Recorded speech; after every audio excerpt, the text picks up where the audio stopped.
Assalamualaikum warahmatullahi wabarakatuh. Perkenalkan, nama saya Rido Apri Kurniawan, NPM 20721110 dari kelas PTKD. Di sini saya akan mempresentasikan tentang marketing mix usaha bubuk kopi. Di sini saya mengambil produk bubuk kopi. Saya yakin Anda semua sudah tidak asing lagi dengan minuman yang namanya kopi. Ya, kopi merupakan minuman yang paling digemari hampir oleh semua kalangan remaja dan dewasa, baik itu laki-laki ataupun juga perempuan. Kita tahu bahwa Indonesia adalah salah satu tempat penghasil kopi dengan kualitas yang sudah mendunia dan terkenal sampai ke mancanegara.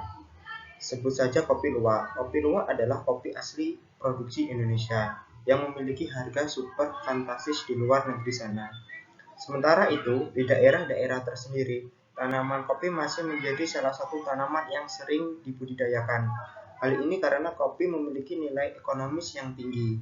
Selain itu, kopi bisa dipanen berkali-kali sehingga cocok untuk jangka panjang. Dan di sini saya mematok harga sesuai dengan varian dan berat. Untuk harga bubuk kopi, kita lihat dari berbagai varian dan rasa.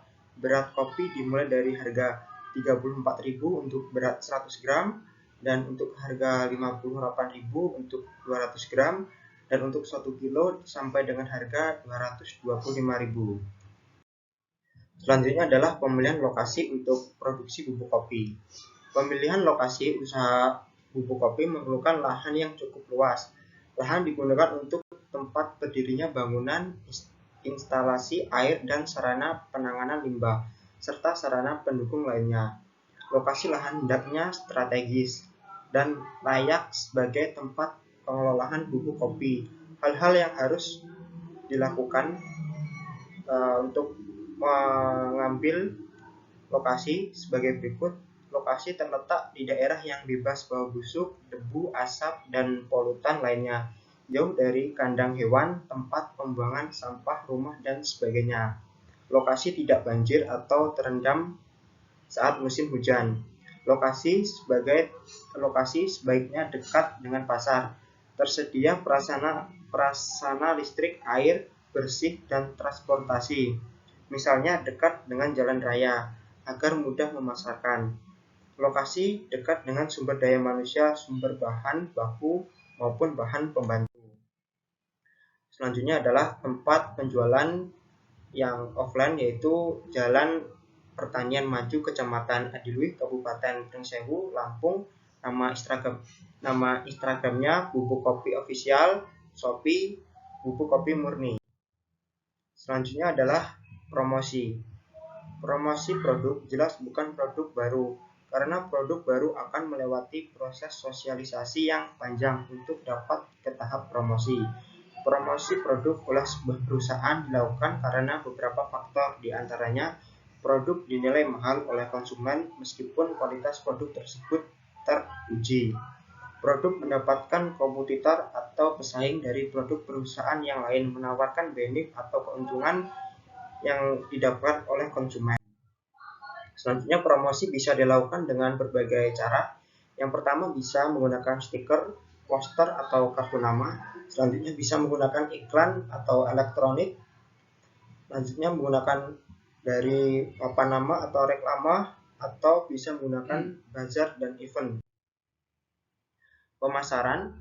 Pemasaran adalah kegiatan yang mengamati, menilai, dan mengoreksi pasar agar mewujudkan pertukaran dengan tujuan memuaskan kebutuhan dan keinginan manusia. Selanjutnya adalah target pasar.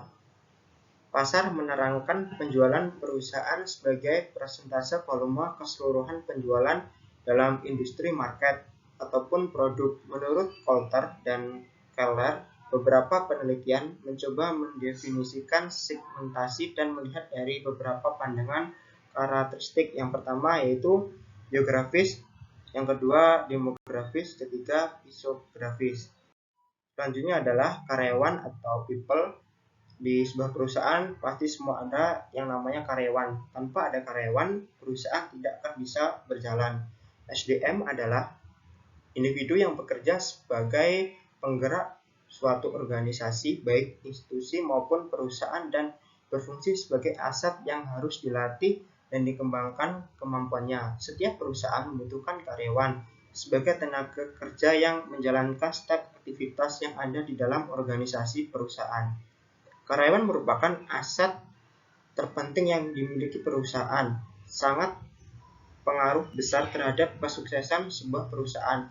Tanpa mesin canggih, perusahaan dapat terus beroperasi secara manual, akan tetapi tanpa karyawan perusahaan tidak akan dapat berjalan sama sekali.